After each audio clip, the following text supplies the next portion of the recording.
Hello everyone, welcome to my channel daily drug info. Daily drug info में मैं एक important topic के साथ हाजिर हूँ। आज जो मेरा टॉपिक है एसी इनहिबिटर्स इन hypertension. AC inhibitor angiotensin converting enzyme drug की एक क्लासिफिकेशन है जो हाइपरटेंशन के लिए यूज़ की जाती है। वो आज हम इसमें डिस्कस करेंगे। पहले देख लेते हैं कि हाइपरटेंशन जो है वर्ल्ड वाइज उसका क्या रेशो है। World wise hypertension 1.28 billion peoples जो हैं अफेक्टेड हैं वर्ल्ड वाइज, जिसमें एज जो है 30 टू 79 ईयर्स एज के लोग जो हैं ब्लड प्रेशर के अफेक्टेड हैं। अगर ब्लड प्रेशर को ट्रीट नहीं किया जाए तो it associated with serious complications. अगर ब्लड प्रेशर को वक्त पे अगर डील नहीं किया जाएगा, उसका जो ट्रीटमेंट नहीं की जाएगी, तो वो आगे चल के heart disease, stroke and kidney disease की सबब बन सकती है। तो इस वजह से अगर हाइपरटेंशन हो जाता है तो अगर उसमें डॉक्टर्स को जो है फर्स्ट चॉइस ऑफ ड्रग के तौर पे जो है वो एसी इनहिबिटर्स को, एंजियोटेंसिन कन्वर्टिंग एंजाइम इनहिबिटर्स को as a first line drug के तौर पे देखा जाता है। अब उसमें कॉमनली जो मेडिसिन यूज़ होती हैं, एंटी हाइपरटेंसिव ड्रग्स यूज़ होती हैं जो कॉमनली प्रिस्क्राइब की जा रही होती है, उसमें आता है कैप्टोपेरिल, एनालपेरिल, लिजिनोपेरिल एंड रेमीपेरिल। ये मोस्टली कॉमनली प्रिस्क्राइब की जा रही होती है जो एंटी हाइपरटेंसिव ड्रग के पेशेंट होते हैं। पहले देखते हैं कि फिजियोलॉजिकल फंक्शन क्या है जिसकी वजह से जो है ब्लड प्रेशर इंक्रीज हो रहा होता है। तो देखते हैं, उसके बाद जो है मैकेनिज्म ऑफ एक्शन जो है ऐसी इनहिबिटर्स का वो डिस्कस करेंगे। देन उसके हम जो है एडवर्स इफेक्ट डिस्कस करेंगे। अगर आपने अभी तक मेरे चैनल को सब्सक्राइब नहीं किया है तो मेरे चैनल को सब्सक्राइब कर लें ताकि आप रेगुलर बेसिस पे इन्फॉर्मेटिव वीडियोस देख सकें। तो आए देखते हैं फिजियोलॉजिकल फंक्शन क्या है।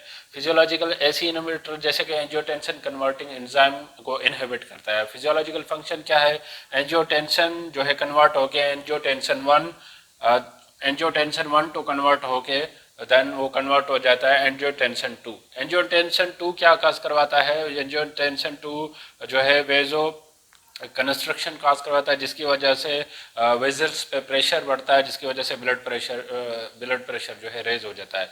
अब एंजियोटेंसिन 1 जो है वो क्या करता है कि स्टिमुलेट करता है कॉर्टेक्स, एक हार्मोन है जिसको जो है एंजियोटेंसिन 2 जो है स्टिमुलेट करता है, जिसकी वजह से एड्रीनोकॉर्टेक्स जो है हार्मोन है वो रिलीज करता है adrenosterone and ADH, anti diuretic hormone, जिसकी वजह से हमारी बॉडी में सोडियम की कंसंट्रेशन एंड वाटर की कंसंट्रेशन जो है वो इंक्रीज हो जाती है। जब वाटर की और सोडियम की कंसंट्रेशन इंक्रीज हो जाए तो हमारी वो जो फ्लो है, कार्डियक पेन, कार्डियक फ्लो भी, कार्डियक आउटपुट भी इंक्रीज हो जाएगा, जिसकी वजह से ब्लड प्रेशर इंक्रीज होता है।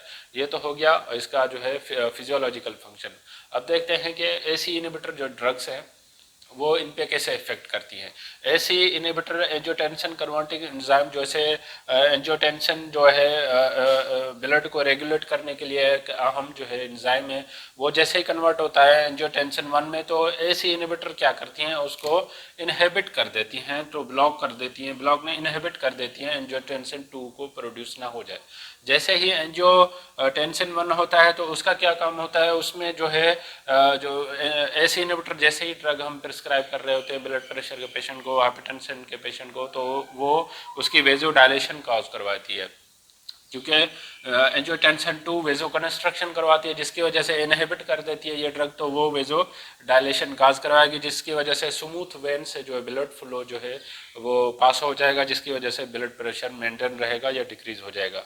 अब इसमें जो है साइड इफ़ेक्ट्स कौन से हैं, जो एसी इनहिबिटर के एंजियोटेंसिन कन्वर्टिंग एंजाइम के ड्रग्स के साइड इफ़ेक्ट कौन से हैं? मोस्टली इसके जो साइड इफ़ेक्ट रिपोर्ट होते हैं वो पहले नंबर पे होता है ड्राई कफ। समटाइम 1 साल 2 साल 3 साल से ज़्यादा अरसे तक जब एसी इनहिबिटर ड्रग्स ली जा रही होती है तो उसमें ड्राई कफ जो है एज ए रिपोर्ट होते हैं। तो समटाइम पेशेंट जो है परेशान हो जाते हैं कि ड्राई कफ 1 महीना हो गया, 2 महीना हो गया, कहीं हमें टीबी तो नहीं हो गई। जब पेशेंट से हिस्ट्री ली जाती है, अगर आप भी एसी इनहिबिटर ले रहे हैं तो अगर आपको ड्राई कफ की कंप्लेंट, तो आप अपने डॉक्टर से रजू कर लें। देन उसका जो है सेकंड साइड इफेक्ट होता है हाइपरकैलेमिया। पोटेशियम की कंसंट्रेशन जो है ये इंक्रीज कर लेता है। पोटेशियम की कंसंट्रेशन इंक्रीज होने से समटाइम इसको एज ए दूसरी कॉम्बिनेशन ड्रग्स के, डायूरेटिक की जो ड्रग्स होते हैं, थायराइड डायूरेटिक कॉम्बिनेशन में भी ये समटाइम प्रिस्क्राइब की जा रही होती है। या दूसरी जो पोटेशियम की कंसंट्रेशन इंक्रीज कर रहे होते हैं, जैसे स्पेयरिंग डायूरेटिक्स ड्रग्स होती है उनके साथ इसको पोटेशियम स्पेयरिंग डायूरेटिक ड्रग्स उसको ऐसी इनहिबिटर के साथ हम इस्तेमाल नहीं कर सकते। देन इसका जो सेकंड थर्ड नंबर पे साइड इफेक्ट होता है वो हाइपोटेंशन समटाइम डिजीनेस काज करवा लेती है, जो इनिशियल कुछ पेशेंट होते हैं जिसमें हाइपोटेंशन भी होता है, जिसकी वजह से ये blood urea concentration and serum creatinine concentration भी इसकी वजह से ड्रग की वजह से इंक्रीज हो जाती है।